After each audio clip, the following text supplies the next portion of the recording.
But how will all of these overnight cues impact our Indian markets? We now have our research team joining in with how the trade setup looks like and the stocks that are likely to be in the news. First up, we have Hormaz joining us with cues from the market space. Hormaz? Morning, Vamakshi. And it was a case of so close yet so far for our own markets. At least what should have been a move towards 25, 250, 300 levels has now gone down to defending that 24, 800, 850 mark. And although we ended with the second straight weekly advance, the souring of the sentiments took place on Friday when the bears were in firm grip with over a 200-point fall. And what is more important is the fact that despite that weekly gain, we've almost closed at the lows of the week. So that 24, 852 level continues to remain a very important level on the downside for the index, and even the advanced decline ratio was adverse, but despite that, the broader markets were fairly resilient in comparison to the benchmark indices at least. Now, of course, that level on the downside, which we mentioned, but for the Nifty on the upside, 25,000 to 25,150, that continues to remain a congestion band. Every time we make a move towards that level, we are not managing to sustain above those, even though the index did close for a couple of days above that 25,000 mark. Now, for the Nifty Bank too, 55,000 is a very important level simply because it has not closed below that level since the 22nd of May.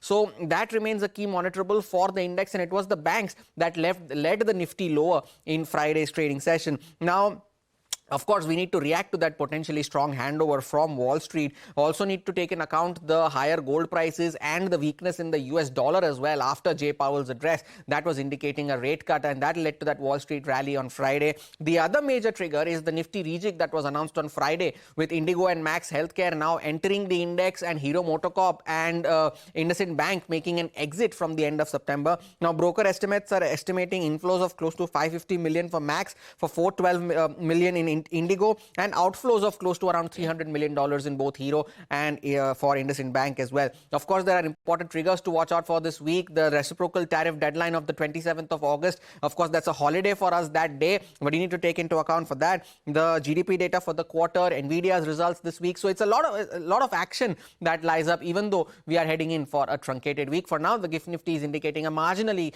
higher start for our own markets. Well, thank you so much for that, Hormaz. Indeed, a short week, but definitely an action-packed one. Now, moving to Sudarshan, who's joining in with cues from the F&O space. Good morning, sir. Good morning. So on Friday, we saw it was a pause to 6-day gaining streak, and finally again Nifty was back below 25,000. So for now, again 25,000 comes into the picture, remains the important level for Nifty. If Nifty has to move higher, it has to firmly close above 25,000. 2 days continuously we did see close, but again Friday we did move low, and that was largely courtesy IT stocks, because on Friday we saw big selling in IT, but we are getting positive global cues from Wall Street, where we saw big move in all the IT names. Nasdaq was also up almost 2%. So we'll have to see how do IT stocks behave today. As far as GIFT Nifty is concerned, it's indicating a start with a gain of around 60 points.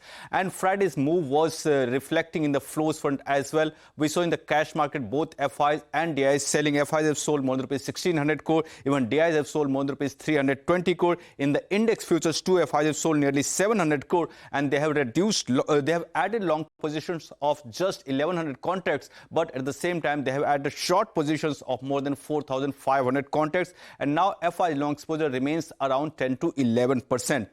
On the option front, the biggest addition in the call option we have seen in 25,000. That's the reason I told you 25,000. It's a very important level.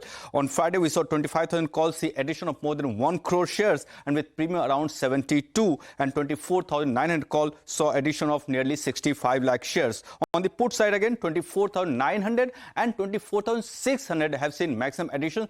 That's the reason support for now Nifty remains around 24,730, and first resistance is 24,950. If we manage to cross that, next resistance comes around Friday's high of 25,080. Three stocks are in the band: RBL Bank, PG Electroplast and T-Tiger. Apart from that, keep an eye on IT stocks like Infosys and HCL Tech, and also keep an eye on Mazgaon Dock on the back of news flow.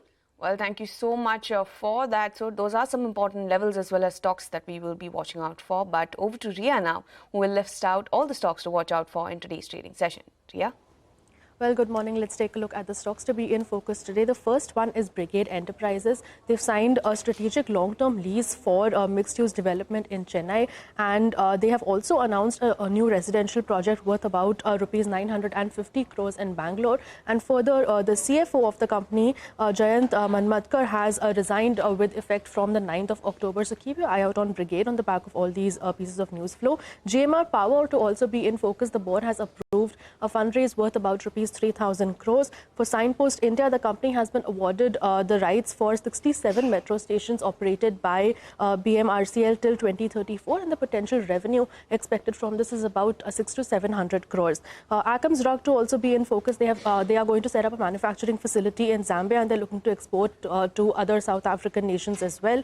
Yes Bank, for this one, SMBC has received RBI's nod to acquire up to 24.99% stake in the company. Also keep your eye out on two stocks on the back of order wins. For Interraj, they have bagged orders worth about rupees 90 crores from Rangta Mines, and for Titagarh Rail, they have bagged an order worth about rupees 91 odd crores from Banaras Locomotive Works. The last one to keep your eye out on is Mazagon Dock. Now, as per reports, the centre has given its nod to the Defence Ministry and to Mazagon Dock to begin negotiations for the rupees 70,000 crore submarine deal, the P75I deal, which was delayed for the last 6 months. So that is a big positive for the stock. Thank you so much for that, Ria.